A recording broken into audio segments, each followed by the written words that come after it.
Hola, ¿qué tal? Buenas noches a todos aquellos que siguen esta transmisión en Facebook Live. Agradezco la invitación del grupo REDS para poder participar en esta charla sobre la secuencia rápida de intubación, considerando el contexto del paciente con COVID-19. Esta charla abordará aspectos medulares de condiciones farmacológicas, condiciones de diagnóstico, terapéuticas, y enfocándose a los diferentes compañeros que forman parte del área de la salud. Es importante recalcar que este tipo de charlas nunca van a reemplazar la capacitación presencial, por lo tanto deberá de tomarse como una charla meramente informativa. Entonces iniciaremos la presentación con las definiciones conceptuales.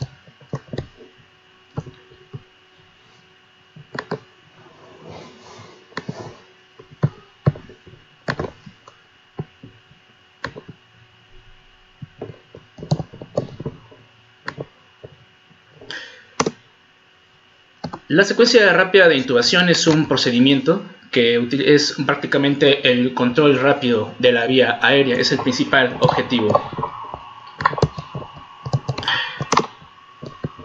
La secuencia rápida de intubación. El objetivo secundario de la secuencia rápida de intubación es propiamente minimizar la posibilidad de broncoaspiración pulmonar.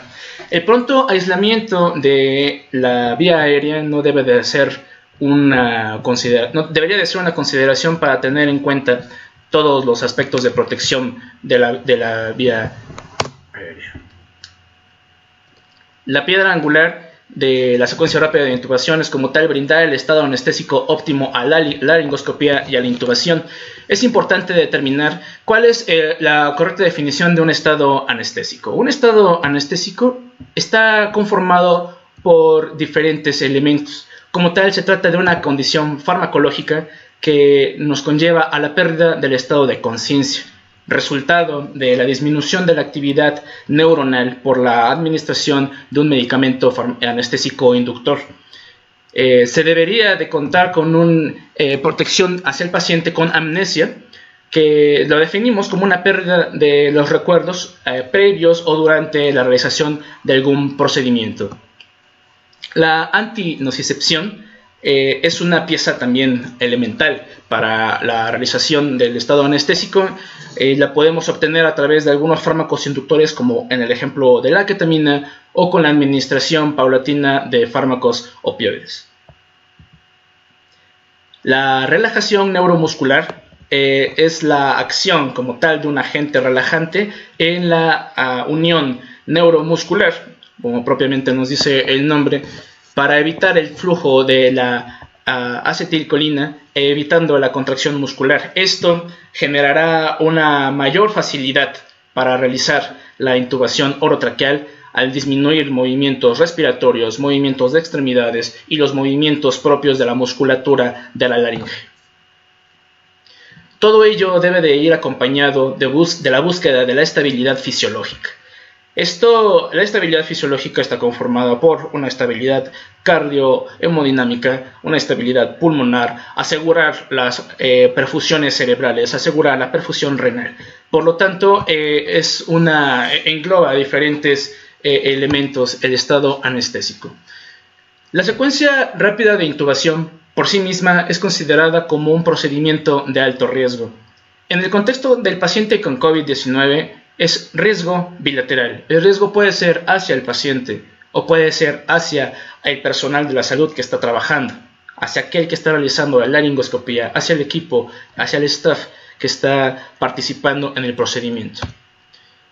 Es un ejemplo de lo mucho que puede llegar a desplazarse los aerosoles mientras el paciente no tiene la protección adecuada, como un cubrebocas, una mascarilla, etc.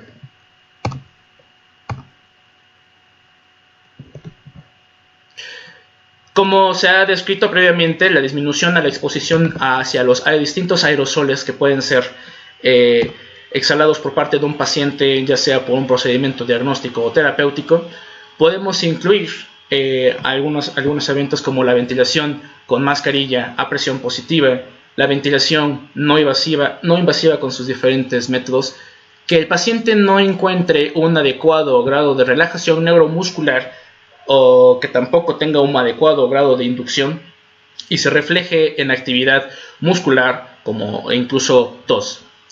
Y esto también puede ser el resultado de una sedación inadecuada.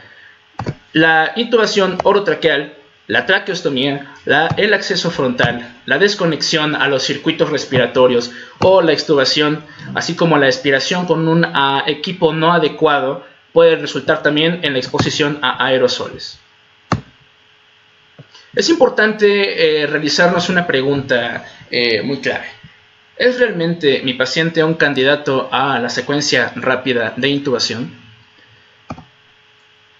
El contexto de la realización de la secuencia rápida de intubación puede desarrollarse en diferentes escenarios. En un quirófano, por ejemplo, podemos llegar a encontrar la necesidad de implementar una secuencia rápida de intubación con un caso de una persona con un retraso del vaciamiento gástrico, como en las gastropatías por diabetes, gastropatías por enfermedad de Parkinson, una paciente obstétrica con un riesgo del bienestar materno fetal, etcétera, ¿no? La unidad de cuidados intensivos, bueno, pues por las características propias de los pacientes que están en la unidad de cuidados intensivos, los comórbidos que también pueden presentar estos pacientes. En el área de urgencias, bueno, pues que es una sala de resolución inmediata de soporte vital, y también puede presentarse la necesidad en algunas ocasiones en el escenario prehospitalario. Entonces realmente existe una gran cantidad de contextos en los cuales puede desarrollarse o necesitarse una secuencia rápida de intubación. Vamos a enlistar una serie de resultados basados en un estudio que se hizo con 297 intentos de intubación orotraqueal. Podemos encontrar que alrededor de un 3% de los pacientes llega a morir en este tipo de procedimientos según este estudio. Es importante señalar estos dos elementos. Puede aparecer hipoxemia hasta en un 26% de los casos, o un 25% de las situaciones puede presentar colapso hemodinámico. Entonces, estas observaciones han sido realizadas en procedimientos no propios de la secuencia rápida de intubación, sino en intubaciones convencionales realizadas por personal calificado para realizar este tipo de procedimientos. Por ello es que recalcamos que el 26% de los pacientes en una intubación orotraqueal convencional y el 25% de los pacientes pueden desarrollar un colapso hemodinámico. Estos dos factores asociados en un paciente con COVID-19 puede acarrear resultados realmente desastrosos. Hay otro tipo de factores que pueden modificar el éxito, las tasas de éxito para la realización de la secuencia rápida. Entre ellas podemos mencionar las condiciones del entorno, el poco tiempo que existe para una valoración óptima de la vía aérea, la dificultad potencial del manejo de la vía aérea por diferentes elementos, por ejemplo, secreciones, un estado de agitación de nuestro paciente, y el grado de experiencia del profesional de la salud que está a cargo del equipo de la intubación de secuencia rápida. Entonces, ahora vamos a ir al otro lado de la moneda. La pregunta es, ¿quién no debería de realizar los procedimientos de intubación de secuencia rápida? Según este consenso de la Asociación de la Vía Aérea Difícil, el personal mayor de 60 años, personal con cardiopatías, neumopatías, pacientes diabéticos, pacientes con antecedentes oncológicos, podría considerarse también a los pacientes hipertensos, son aquellos quienes no deberían de realizar el proceso de intubación debido al riesgo de infección potencial que existe y a tratarse de un grupo que muestra cierta vulnerabilidad ante este tipo de infecciones. Aunque no ha habido una evidencia hasta este momento, se sugiere también que los pacientes inmunosuprimidos y pacientes embarazadas y personas embarazadas no deberían de realizar el proceso de intubación orotraqueal. Entonces, sumado todos estos factores, el objeto de estas recomendaciones es la realización de la intubación con éxito al menor número de intentos. Y ahora, entonces, empezaríamos a describir cuáles serían las características del paciente potencialmente intubable con una secuencia rápida de intubación en el caso de COVID-19. El Grupo Internacional de Ventilación, a través de su protocolo del manejo ventilatorio de este tipo de pacientes, nos señala como estándar de oro utilizar el cociente o el índice de presión parcial de oxígeno sobre la fracción inspirada de oxígeno, un dato que podemos obtener con una muestra de gasometría, el cual puede ser subrogado con la toma de una pulsioximetría, también dividiéndolo entre la fracción inspirada de oxígeno. El resultado de estos dos parámetros debería de tener un valor superior a 200. Aquel que tenga un valor menor a 200, bueno, estaría reflejando un grado de hipoxemia moderada a severa, siempre y cuando que la toma de la gasometría o la pulsioximetría sea con una fracción inspirada por arriba del 40%.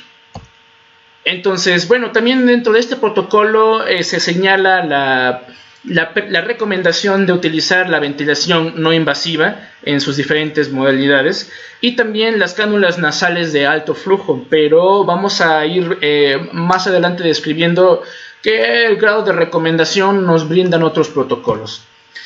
También dentro de este mismo protocolo cabe mencionar el índice ROX, que bueno, vamos a dividir la saturación arterial de oxígeno obtenida por pulsioximetría entre la fracción inspirada a dividirlo en la frecuencia respiratoria. Este valor, con un punto de corte de 5, el paciente que tenga una puntuación menor a 5, bueno, será un paciente con un alto riesgo de necesidad de ser orointubado. Entonces, estas son algunas de las consideraciones que deberíamos de tener antes de realizar nuestro proceso de secuencia rápida de intubación. Por ello es importante, conociendo las características de nuestro paciente, conociendo las limitaciones materiales de nuestro entorno, conociendo nuestras limitaciones técnicas o nuestras limitaciones teóricas incluso, debemos de replantear la pregunta: ¿es realmente mi paciente un paciente candidato para la secuencia rápida de intubación? Y bueno, esta respuesta es dicotómica, sí y no.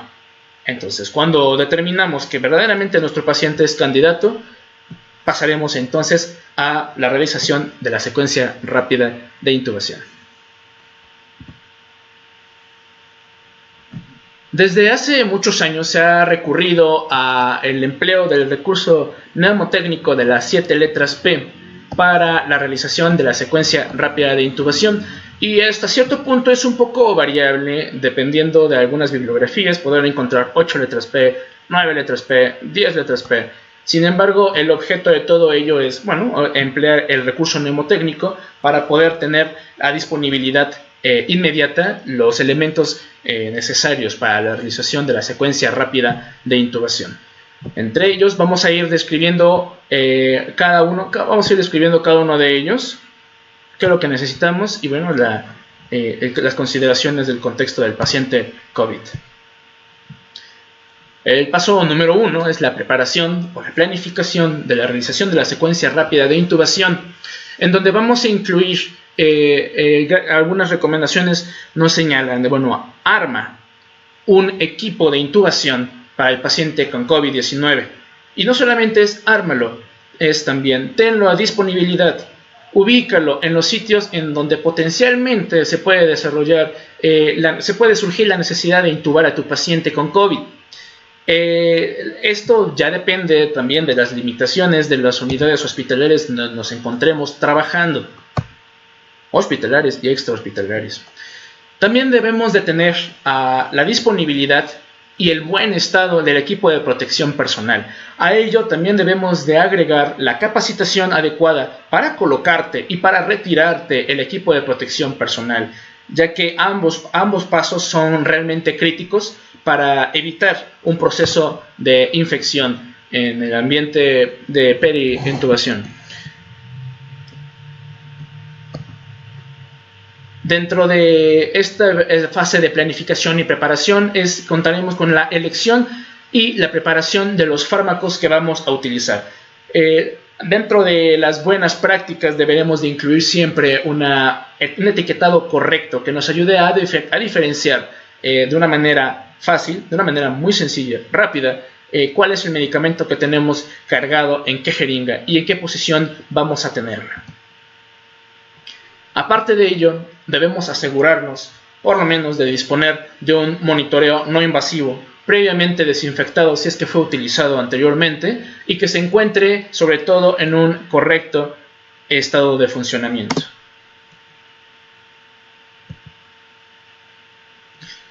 Y bien, vamos a realizar la siguiente pregunta. ¿Quién va a realizar la intubación orotraqueal del paciente COVID-19? Bueno, según las recomendaciones de este consenso, la persona que va a realizar la intubación debe de ser aquella que tenga la mayor experiencia, aquella que tenga la mayor cantidad de procedimientos realizados con éxito. También estamos observando la presencia de otras 2 personas dentro de la sala donde se va a realizar el proceso de intubación. Esta sala no debe de ser precisamente una sala quirúrgica, una sala operatoria. Puede tratarse también de una sala en la unidad de cuidados intensivos, de una sala de urgencias acondicionada o preparada para la realización del procedimiento.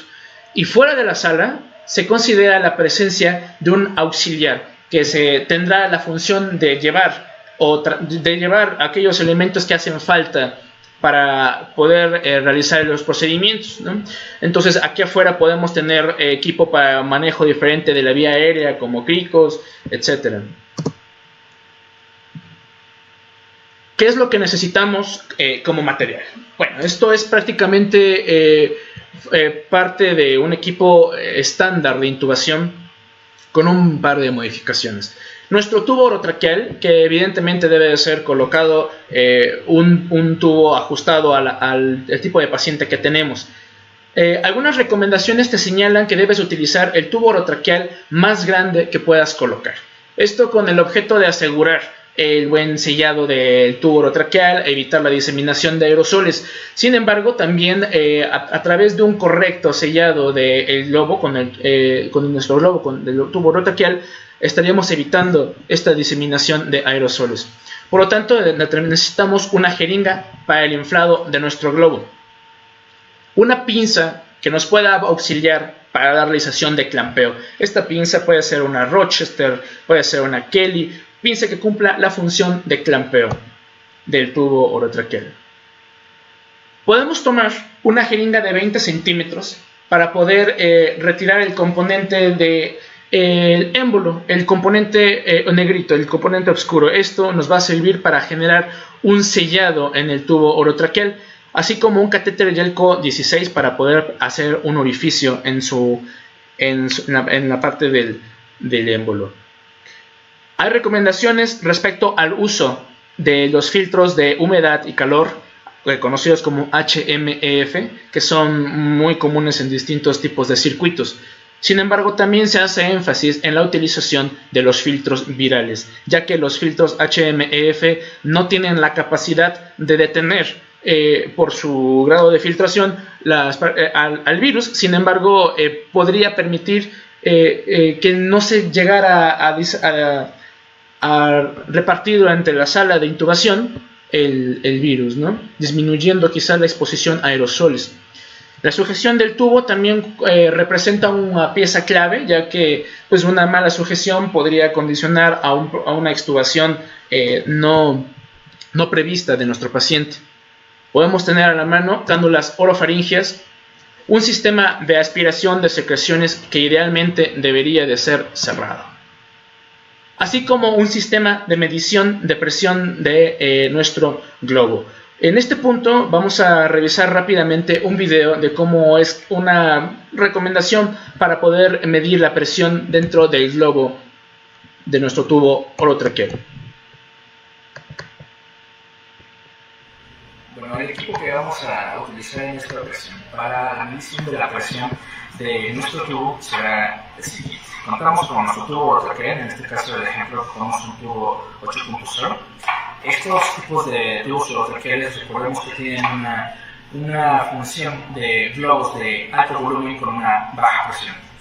Tenemos un conector de llave de 3 vías en donde las flechas nos están señalando cuáles son las vías que están trabajando. Existen diferentes tipos de conectores de 3 vías, así que debemos de familiarizarnos con el equipo que tenemos en nuestro centro de trabajo. Vamos a ocupar el esfigmomanómetro de un equipo de toma de presión arterial con un pequeño segmento del resto del equipo que nos conecta al brazalete. Una jeringa, en este caso, de 10 mililitros. Entonces, esto es lo que vamos a utilizar en un inicio.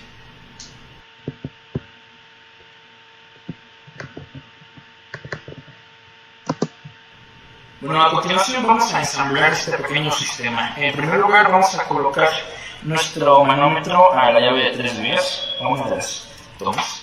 Vamos a colocar la terminal de nuestro globo neumático hacia otro de los extremos. Tiene que estar bien justo.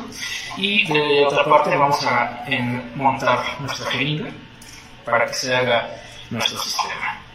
Entonces, ahora, la administración de aire debería de ser lenta en nuestro paciente. Aquí estamos observando cómo nuestro globo se empieza a inflar. Aquí estoy bloqueando la salida del aire dentro del globo de tubo Rotaquel para posteriormente administrar una mayor cantidad de aire.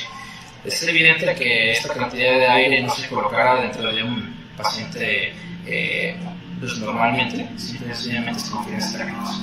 Ahora, ahorita que ya tengo un llenado casi total de nuestro globo, lo que voy a hacer es girar nuestra llave de 3 vías para que queden en conexión la terminal de nuestro tubo Rotaquel con la terminal del manómetro. Entonces, vamos a girar la llave de 3 vías y notamos que nos marca una presión entre aproximadamente 25 milímetros de mercurio, que es una presión óptima para evitar que se corte el aporte de circulatorio hacia la laringe. Y bueno, el objeto de emplear este tipo de dispositivos es evitar una presión demasiado alta dentro de la luz de la laringe del paciente, así como evitar la posterior aparición de úlceras y propiciar la aparición también de futuras infecciones. Continuando con la preparación de nuestra secuencia rápida de intubación, nuestro material debe de incluir un equipo debería óptimamente, estas recomendaciones evidentemente, un videolaringoscopio con hoja tipo Macintosh, un videolaringoscopio hiperangulado, un laringoscopio convencional con hoja Macintosh, así como tener también a disponibilidad un plan B, un plan C. En este caso se considera tener dispositivos supraglóticos de segunda generación. Y bueno, también considerar el uso de Boogie Restylet. Entonces, en este ejemplo, bueno, vamos a poner a las mascarillas e-gel.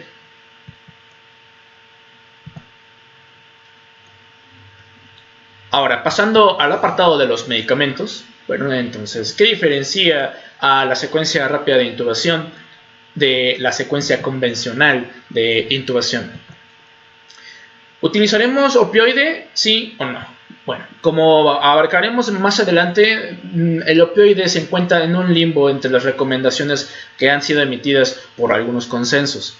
El inductor es un fármaco que debemos de elegir respecto a las características hemodinámicas de nuestro paciente, así como relajante neuromuscular que tengamos a disponibilidad y con el que tengamos también una mayor experiencia. Debemos de tener cerca un medicamento vasopresor, atropina o glucopirrolato en su defecto, así como también en algunas ocasiones se ha recomendado el uso de lidocaína y otro tipo de medicamentos. Otro tipo de fármacos nos pueden apoyar en algunas situaciones como por ejemplo la aparición de broncoespasmo, la disponibilidad de aminofilina, sulfato de magnesio, la disponibilidad de ketamina o hidrocortisona. No debería de pasarse por alto, aunque no figure dentro de las recomendaciones hasta ahora emitidas por algunos consensos. Y bueno, tradicionalmente el empleo de checklist es una buena práctica, ya que nos apoya a determinar qué tenemos, qué no tenemos y cuál es la calidad o el estado de los elementos con los que disponemos. Por lo tanto, no podemos tirar en saco roto la idea de tener una checklist de una intubación de urgencia. Ahora bien, pasamos a la parte de la valoración de la vía aérea. La valoración de la vía aérea en el paciente COVID-19 es dificultosa debido a diferentes situaciones, como el estado de ansiedad de tu paciente, como el distrés respiratorio, ¿sí? Por lo tanto, puede convertirse en un verdadero reto, a diferencia de otro tipo de secuencias rápidas de intubación. Se ha recomendado utilizar la escala de Macocha para obtener una predicción sobre la dificultad de la vía aérea. Y como podemos observar, bueno, la escala de Macocha cuenta con dos elementos que han sido tradicionalmente utilizados en varias escalas de predicción de vía aérea difícil, ¿no? Estas son Mallampati y la apertura oral. Aparte de ello, estamos sumando el antecedente de apnea obstructiva de sueño, que podemos determinar a través de escalas como Stop Bang, el compromiso cervical, si el paciente se encuentra en estado de coma, si el paciente se encuentra en hipoxemia o si la persona que va a intubar es o no es anestesiólogo. Entonces consideremos la hipoxemia menor 80%, se supone que es una de las indicaciones para la intubación.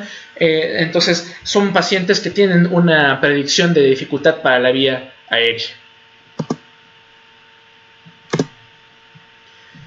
Dentro de la preparación también es muy importante considerar cuál es la disposición de los filtros tradicionalmente utilizados en los circuitos ventilatorios. Estas dos recomendaciones tienen ciertas variantes, sin embargo, vamos a analizar rápidamente cada una de ellas. Considerando a nuestro paciente y a nuestro ventilador en este extremo, vamos a colocar entre nuestra mascarilla facial y entre la toma de capnometría, un filtro viral, ¿sí? Y en el componente exhalatorio hacia nuestro ventilador, en este caso, bueno, no está señalando ningún filtro. Sin embargo, Drager da una recomendación por ahí en la cual dice que antes de colocar nuestro sistema de exhalación, deberíamos de colocar el filtro viral. Los filtros virales en esta posición tendrían la hipotética función de detener el paso del virus hacia el resto de nuestro equipo de ventilación, sea un circuito respiratorio anestésico o no. Y bueno, la desventaja del filtro viral es que puede llenarse de humedad prontamente y bueno, perder esa utilidad, a diferencia de los filtros HMEF. Y una vez que tenemos ya asegurada, bueno, nuestros mecanismos con los cuales vamos a realizar ventilación, nuestros dispositivos de oxigenación, bueno, nos aseguramos también que tengamos disponibilidad del oxígeno, ¿no? ¿Qué debemos de considerar para la preoxigenación de nuestro paciente? Número 1, el estado de conciencia. Al mismo tiempo, la presencia o ausencia de la ventilación espontánea. Y si mi paciente está ventilando, bueno, ¿cuál es la calidad de estas respiraciones que está teniendo el paciente? El paciente que se encuentra en apnea debe de recibir ventilación de salvamento, mientras que aquel se encuentra en una ventilación con un patrón irregular, insuficiente, bueno, entonces también debería de aportarse una ventilación asistida. También deberíamos de considerar el daño cervical, esto para evitar la extensión de las lesiones. Por ello, bueno, cuando hablemos de utilizar o no una cánula orofaringea, estamos considerando la depresión, bueno, el estado de conciencia de nuestro paciente, si se encuentra o no en un estado de coma. Entonces, para evitar que la colocación de una cánula orofaringea o una cánula nasofaringea despierte o active el reflejo tusígeno, el reflejo nauseoso, y bueno, esto se convierta en un potencial escenario de emisión de aerosoles, aumentando el riesgo de contagio hacia el personal que está trabajando. Además de, bueno, determinar cuál es el tipo de equipo que voy a utilizar para la ventilación. Esta escala, ¿sí? Bueno, no esta escala, sino esta representación optimiza como número 1 de dispositivo a utilizar un circuito anestésico. ¿Por qué? Porque se trata de un circuito cerrado, un circuito en el cual los gases emitidos por el paciente van a ser retenidos en alguna parte de nuestra máquina de anestesia. Si tenemos colocados nuestros filtros virales, bueno, disminuirá entonces la posibilidad de contaminación, ¿sí?, de nuestro equipo anestésico. A falta de un circuito anestésico, bueno, entonces considerar un circuito semiabierto como los circuitos Mapleson. Y hasta lo último se considera el uso de un dispositivo tipo bolsa, válvula, mascarilla, debido a varios factores, entre ellos que con un circuito anestésico y con un circuito Mapleson, una mano entrenada, una mano con capacidad de una buena ventilación, también es capaz de identificar el momento en el cual se presentan fugas entre el sellado de la mascarilla y la cara de nuestro paciente o en algún otro punto del circuito, cosa que es muy complicada con los dispositivos bolsa, válvula, mascarilla, o conocidos pues coloquialmente por el nombre comercial. Ahora, ¿qué papel tomarán las puntas nasales y qué papel tomará la mascarilla facial? La preoxigenación no debería de realizarse con puntas nasales y no debería de realizarse con mascarilla facial. ¿Por qué?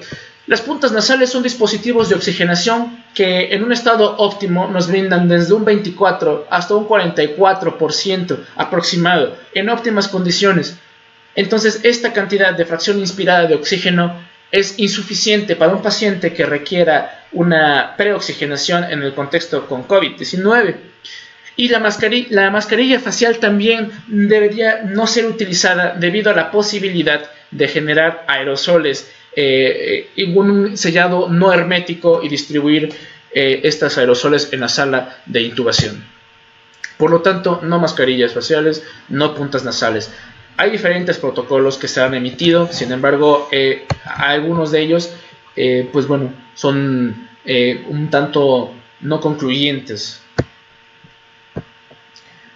La preoxigenación, una vez que ya tenemos nuestro dispositivo de ventilación, debería de ser realizada con la siguiente técnica, ¿sí? Observamos una técnica B y E.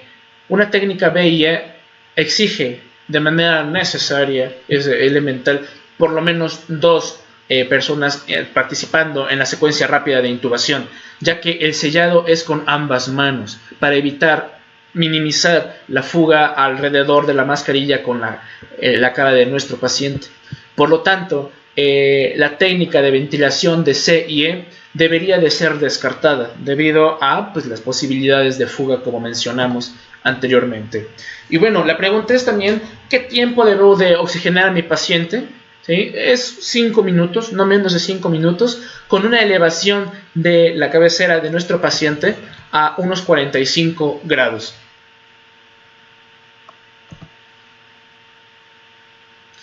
Ahora brincamos a la parte de la premedicación. El objetivo de la premedicación es la disminución de la respuesta fisiológica tanto a la laringoscopía como a la intubación, dos procedimientos que por sí mismos son capaces de generar una gran cantidad de dolor, despertar el reflejo toxígeno, despertar el reflejo nauseoso y modificar algunos parámetros vitales como la frecuencia cardíaca, la presión arterial, y esto puede generar un verdadero desastre a la realización de una secuencia rápida de intubación. Por lo tanto, la premedicación en el contexto del COVID surge nuevamente la pregunta: ¿ocupo o no ocupo opioide? Bueno, la respuesta es que el opioide no está considerado dentro de ningún algoritmo hasta el momento emitido de secuencia rápida de intubación en el paciente con COVID-19. Lo mismo ocurrirá para la lidocaína y lo mismo ocurrirá para la atropina. Sin embargo, debemos de determinar que la atropina debería de tener, junto con el glucopirrolato, un lugar especial dentro de cualquier tipo de procedimiento que incluya la manipulación de la vía aérea.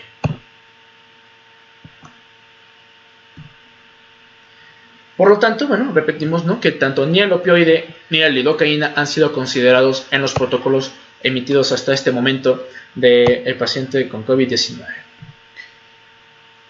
Ahora, pasando a la parte de la inducción anestésica, tenemos una gran cantidad de agentes inductores disponibles, algunos más fáciles de conseguir en diferentes tipos de escenarios hospitalarios. Por mencionar, el propofol, el atomidato, el tiopental, inducción con opioide también la podemos realizar con el probablemente ya en desuso propanidido, con benzodiazepina como diazepam y midazolam. Por lo tanto, surge una pregunta, ¿no? ¿Qué es lo que debo de utilizar? Cada uno de los agentes inductores tienen diferentes características farmacológicas dependiendo de su perfil. Hay algunos que tienen una mayor interacción con pues las cifras de presión arterial que pueden tumbarte la hemodinámica del paciente ante su administración. Pero algunos de ellos están recomendados en los pacientes que tienen inestabilidad cardiovascular. En este caso, las recomendaciones se orientan al uso de la ketamina como agente inductor, debido a la protección que tiene sobre el estado cardiovascular de nuestro paciente. La dosis sugerida, bueno, es de 1 a 2 miligramos por kilogramo de peso en el caso, como mencionamos, de inestabilidad cardiovascular. La ketamina tiene características analgésicas, disociativas y de inducción, entonces cumple con algunas de las características de otro tipo de fármacos. Por lo tanto, unas recomendaciones se basan en el uso de la ketamina con rocuronio exclusivamente. En el caso de que nuestro paciente no tenga un compromiso hemodinámico serio, puede llegar a no considerarse y podemos recurrir a alguna otra alternativa, en este caso a un medicamento inductor pues más comúnmente empleado, como por ejemplo el propofol, ¿no? Que podemos utilizar una dosis de 1 a 2 miligramos de kilogramo de peso. Es un agente inductor que tiene un inicio de acción muy rápido, por lo tanto nos puede brindar el estado hipnótico pronto, suficiente para poder realizar la secuencia rápida de intubación. Sin embargo, bueno, el propofol carece de efectos analgésicos tan importantes como lo que nos brinda la ketamina. Por lo tanto, si vamos a considerar el uso de propofol, debemos de considerar al mismo tiempo utilizar un opioide de efecto corto, como pues puede ser el sulfentanil, el fentanil, ¿no? Esto, bueno, lo que tengamos a disponibilidad y con lo que tengamos un mayor entrenamiento, ya que pues en realidad las recomendaciones hasta este momento emitidas no han sido verdaderamente concluyentes en el caso del uso de opioides. La administración fraccionada de los opioides, bueno, nos generaría una inducción más suave, independientemente de que se trate secuencia rápida de intubación. Ahora, respecto a los relajantes neuromusculares, la pregunta es, ¿utilizaré un relajante despolarizante o utilizaré un no despolarizante? ¿Utilizaré succinilcolina o utilizaré rocuronio?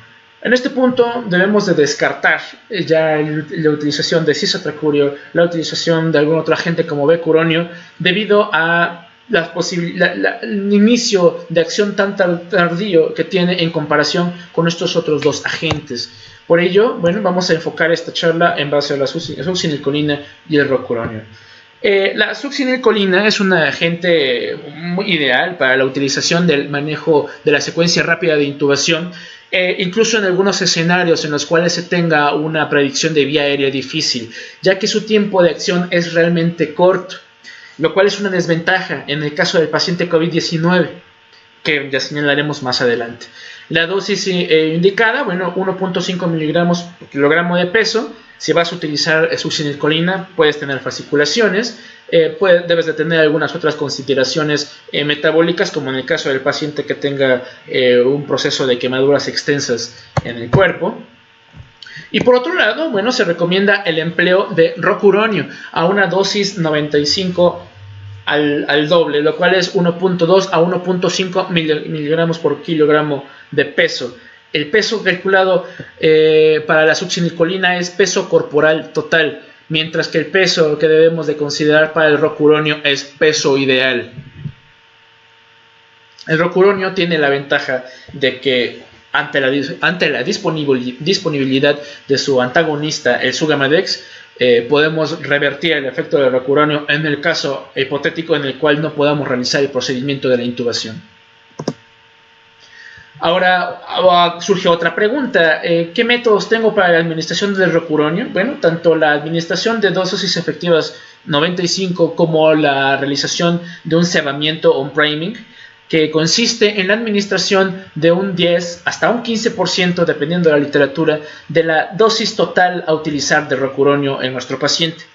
Posterior de la administración de esta dosis inicial, bueno, entonces deberíamos de esperar un lapso de hasta 3 minutos para complementar la dosis de relajación neuromuscular, basándonos en el principio de que la musculatura diafragmática es de la última en realizar el proceso de relajación neuromuscular. Pero para ello deberíamos de tener un contexto en el que nuestro paciente estuviera recibiendo una buena ansiolisis, una buena pseudoanalgesia que puede ser bien proporcionada por un opioide. Sin embargo, bueno, en nuestros protocolos no está incluido el opioide y tampoco nos habla respecto a la recomendación del sedamiento o el priming.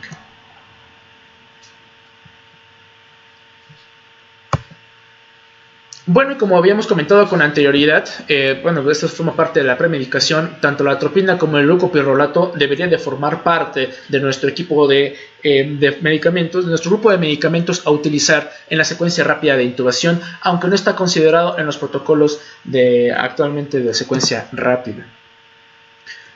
¿Qué otro tipo de medicamentos debo de tener a disponibilidad? El vasopresor, que puede ser el que nosotros tengamos a disponibilidad o como el que estemos más familiarizados.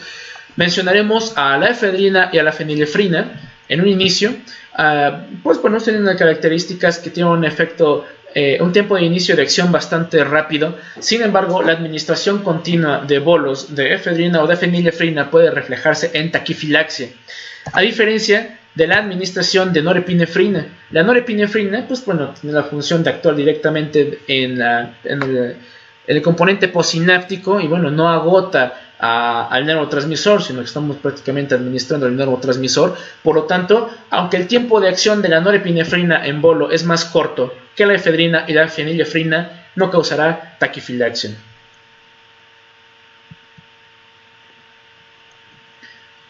Ahora bien, pasando a la posición de nuestro paciente, hay algunas recomendaciones. El doctor Carrillo Esper nos habla sobre realizar el avance mandibular al mismo tiempo de una maniobra que es la maniobra de Borg, al momento que estamos realizando la laringoscopía. Ahora bien, la maniobra de Borg tiene 3 componentes. El primero es realizar tomar el cartílago cricoides con los dedos medio, índice y pulgar y desplazar el cartílago cricoides, que lo encontramos inmediatamente por debajo del cartílago tiroides, hacia atrás. De ahí toma la B de backward. Desplazar discretamente hacia arriba, upward, y realizar un desplazamiento a la derecha, que es el rightward pressure. Entonces, esto mejoraría la facilidad de visualización de la glotis al momento de la laringoscopía. La presión cricoidea, bueno, entonces pasaría ya al desuso, ya que anteriormente la recomendación de la presión cricoidea era que al generar una presión directa sobre la tráquea del paciente, se generaría una presión sobre el cuerpo esofágico, con la hipótesis de que esto disminuiría la posibilidad de broncoaspiración de material gástrico y posteriormente conducirnos a un Mendelssohn, a una neumonitis química. Sin embargo, en algunos estudios se han observado que la realización de la presión cricoidea no modifica de una manera importante las posibilidades de broncoaspiración de contenido gástrico. Y bueno, aquí vemos una representación de qué tan diferente es una laringoscopía directa, simple, sin utilizar algún otro recurso, a diferencia de la laringoscopía directa asociada al avance mandibular y a la maniobra de Borg. Entonces es bastante evidente la diferencia entre uno y otro. Entonces es una recomendación que podríamos tomar a consideración. Ahora que tenemos ya la visualización de nuestra glotis, pasamos al posicionamiento del tubo orotraqueal. Pero bueno, ¿cómo hago la laringoscopía en realidad? ¿Necesito un videolaringoscopio o necesito un laringoscopio convencional? ¿O cuál es la recomendación? Bueno, el punto es la protección tanto del paciente como la protección del equipo. Y esto se basa en qué tanta experiencia tiene aquel que está realizando la intubación, ¿sí? Así como los predictores de vía aérea difícil. Es una recomendación no utilizar técnicas que no conozcamos, no utilizar técnicas que no dominemos. No es un momento para poder estar haciendo una nueva curva en la intubación del paciente con sospecha o con confirmación de COVID-19. Por lo tanto, bueno, respecto a los videolaringoscopios, tenemos grupos diferentes de videolaringoscopios en donde pues algunos modelos tienen prácticamente dentro del mismo cuerpo del videolaringoscopio la cámara que nos permite la visualización de la glotis, pero tenemos también algunos otros dispositivos en los cuales la cámara se encuentra separada del resto del cuerpo, ¿sí? Por lo tanto, la recomendación es utilizar este tipo de dispositivos que no disminuyen las posibilidades de acercarnos demasiado a nuestro paciente.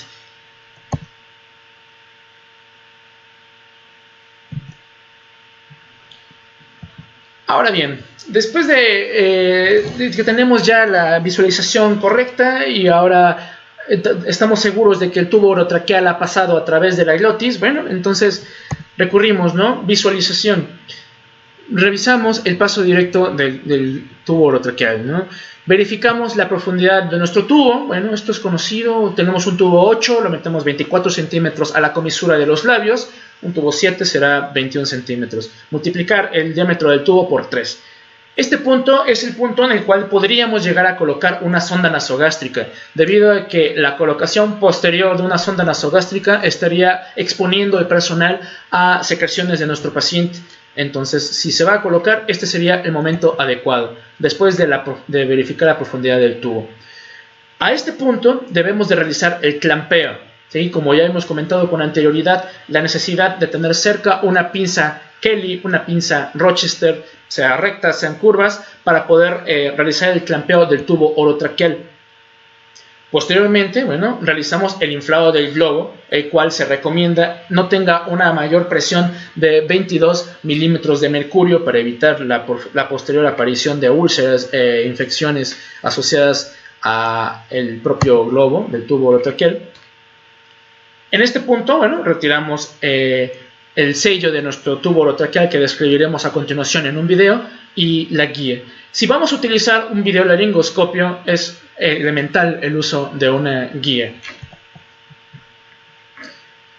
Posterior a este momento deberíamos de colocar el filtro, montarlo en la conexión universal del tubo hacia nuestro circuito ventilatorio que vayamos a utilizar. Y después de que tenemos montado nuestro sistema ventilatorio hacia el tubo orotraqueal, bueno, entonces realizamos el retiro del clampeo de nuestro paciente y pasamos al estado de comprobación. Vamos a visualizar rápidamente un video en el cual pues mostraremos lo que estamos hablando en este momento. En este video vamos a describir cómo es que se ha sufrido la instalación del manejo de la vía aérea. Tenemos en primer lugar nuestro filtro HNF, disponemos de dos. Este va a ir colocado entre el tubo orotraqueal y nuestro circuito ventilatorio. El circuito ventilatorio que tenemos en este caso es un circuito anestésico. Aquí en el componente expiratorio tenemos colocado otro filtro HNF. En algunas referencias pueden ver las recomendaciones de que este filtro debe ser un filtro viral. Entonces, regresando a nuestro pequeño sistema, vamos a hacer lo siguiente. Necesitamos una jeringa de 20 centímetros. En esta jeringa vamos a retirar el émbolo y tomar el componente oscuro, el componente más suave. Esto lo vamos a utilizar para realizar un sellado en nuestro conector universal del tubo orotraqueal. En este caso vamos a servirnos de un tubo 8.0. Colocamos el émbolo, este componente del émbolo, y a continuación utilizaremos un catéter de hierro 16 para realizar un orificio en medio de nuestro émbolo. Esto servirá para permitir la instalación de una guía dentro de nuestro tubo orotraqueal.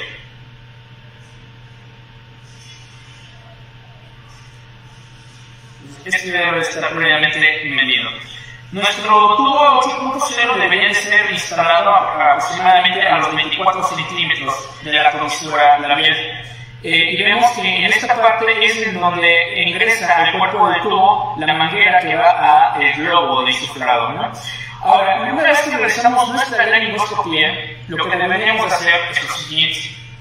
Instalamos nuestro tubo, que a través de la visualización directa estamos confirmando el paso directo del globo a través de la glosa.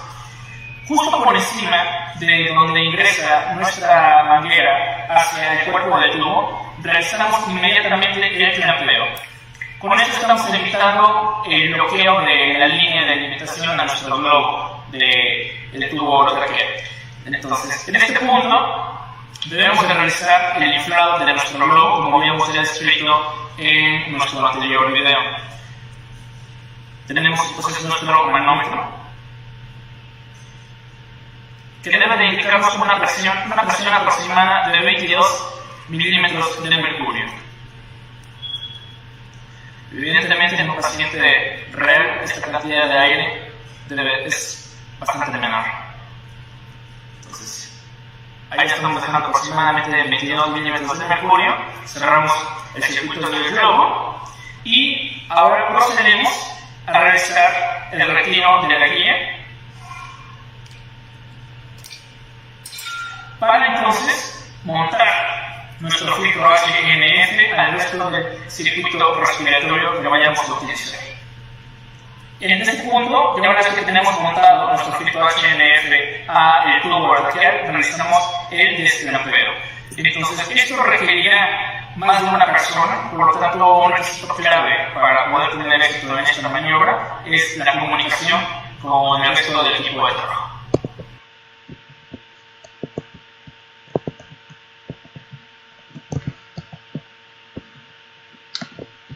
Y bien, pues como comentábamos, una pieza clave de todo esto es una buena coordinación, una preparación, tanto para el personal que va a realizar la intubación como aquel que va a asistir para la realización de la administración de medicamentos, para la realización de la maniobra de bord, para retirar la guía, etc.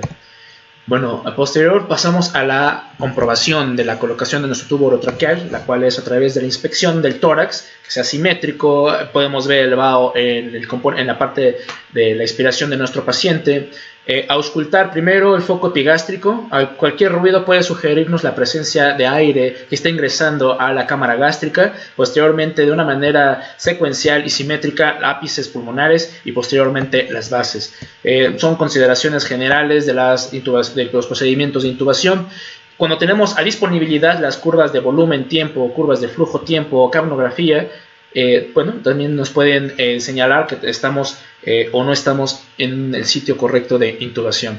Y bueno, como habíamos señalado con anterioridad, una fijación correcta es también clave para evitar procesos de que el paciente se nos extube sin considerarlo, ¿no? Y eso puede causar un accidente.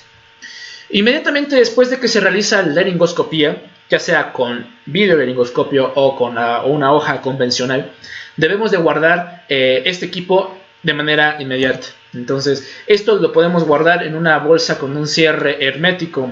Algunas referencias te dicen que debe de ser con doble cierre hermético para que esta pieza deje de tener el contacto con el exterior y bueno, evite la diseminación de aerosoles. El envío de la hoja debe de ser inmediato a esterilización en el caso de que estemos hablando de una hoja de laringoscopio normal. En el caso de los videolaringoscopios hablaremos en unos momentos de cómo debemos de limpiar el videolaringoscopio. ¿Qué hacemos con las trampas de dióxido de carbono, así como las líneas de toma de capnometría? Bueno, también deben de ser reemplazadas. En ningún texto habla de que deben de ser reesterilizadas. Y bueno, también considerar la colocación de los filtros virales de HMF, como ya habíamos platicado con anterioridad. En cualquier tipo de procedimiento que por X o Y razón deba de retirarse el resto de los circuitos de nuestro paciente, el ventilador debe de colocarse en modo stand-by para evitar la propagación de aerosoles de igual forma. Ahora, ¿cuál es el requisitaje del área de intubación? Bueno, se requiere un cuarto con presión negativa, ¿sí? Se prefiere un cuarto con presión negativa con una cantidad de hasta 8 cambios de ambientes por hora sobre cuartos con presión normal a puerta cerrada. Ahora, Pues desafortunadamente, al menos para aquellos que trabajamos en las áreas quirúrgicas, debería de evitarse las áreas de presión positiva. Sin embargo, bueno, debería realizarse entonces también a puerta cerrada, ¿no? El resto del personal que no está participando en la intubación orotraqueal debería de permanecer fuera del sitio donde se está realizando el procedimiento. Debería de asignarse un videolaringoscopio exclusivo para el grupo de pacientes sospechosos o confirmados COVID-19, así como la disminución del contacto con elementos del entorno, tocar lo menos posible material que no es indispensable, tripiés, botes de basura, estar tocando el monitor con las manos, estar tocando algunas otras partes del quirófano, abriendo, cerrando puertas, disminuir el contacto con otros elementos. Y se prefiere utilizar equipo desechable en vez de equipo reutilizable. La limpieza por parte de los compañeros de intendencia es óptimamente debería de ser realizada 20 minutos después de que se hace el procedimiento de secuencia rápida de intubación, para disminuir también la posibilidad de contagio de nuestros compañeros. Y bueno, el equipo de protección personal recomendado consta de una bata impermeable, el gorro quirúrgico, la mascarilla N95, protección facial, protección ocular, así como el uso de dos pares de guantes. Las zonas expuestas, como por ejemplo el cuello, deberían desanitizarse inmediatamente después de realizar el procedimiento de intubación de secuencia rápida, con soluciones estándar como ya han sido recomendadas. El equipo de protección personal, bueno, amerita completamente un capítulo de una charla. Y bueno, en caso de que no cuentes con el equipo de protección personal suficiente, o que de una u otra forma no te esté brindando la seguridad a ti que estás realizando la laringoscopía y la intubación, bueno, entonces podrías llegar a considerar el uso de la caja de acrílico, la cual se ha señalado en algunos trabajos puede llegar a almacenar una buena cantidad de secreciones, una buena cantidad de aerosoles y convertirse también en un FOMIT. Por ello es que la caja de acrílico no es una de las primeras líneas de la protección personal. ¿Cómo limpio mi equipo? Bueno, el videolaringoscopio debe de ser inmediatamente, por cuestiones lógicas, apagado, ¿sí? Retirado del dispositivo donde estamos visualizando, y limpiarse con un paño humedecido, con jabón, detergente o alcohol, teniendo una protección o un cuidado especial con la cámara, que tenemos una mayor sensibilidad a poder echarse a perder. No deberían de utilizarse solventes como la acetona, y debe de tenerse un cuidado especial al momento de que estamos manejando pantallas. Entonces, mucho cuidado con la utilización de algunos dispositivos que se montan a celulares o a tablets, porque también deberían de ser desinfectados. Entonces, el contexto del paciente COVID-19 es un contexto muy diferente a las secuencias rápidas de intubación previamente realizadas, ¿no? El grado de infección existe, el riesgo de contagio es alto, por lo tanto debemos de replantearnos una y otra vez varias preguntas, entre ellas, bueno, mi paciente amerita en realidad la secuencia rápida de intubación, debo de intubarlo, debo de preguntarme también, tengo disponible mi equipo de protección personal, me lo sé poner, me lo sé quitar, sé realizar el procedimiento de videolaringoscopía en caso de que sea mi decisión el videolaringoscopio. Todas estas preguntas deben de ser sumadas y colocarse en una balanza para saber si realizamos ese procedimiento o puede esperar nuestro paciente, ¿no?, a que llegue quizás una persona con una mayor capacitación. El objeto de esta charla, como se señala en un principio, no es reemplazar el adiestramiento técnico del personal de salud, sino aproximar aquellos contenidos medulares desde el punto de vista farmacológico, técnico, recomendaciones sobre protección. Entonces, agradezco nuevamente la invitación de la plataforma REDS para poder participar en esta charla. Agradezco a mis residentes, Mónica y Eduardo, por la grabación de este video, a mi gran camarada de toda la vida, Gerardo Soham, por haberme invitado a participar en este programa, y a mi esposa, que me apoya en todos mis proyectos. Entonces, aquí finalizamos esta transmisión. Espero que haya sido fructífera, que les nutra. Y bueno, un saludo a todos. Quedo a su saludo.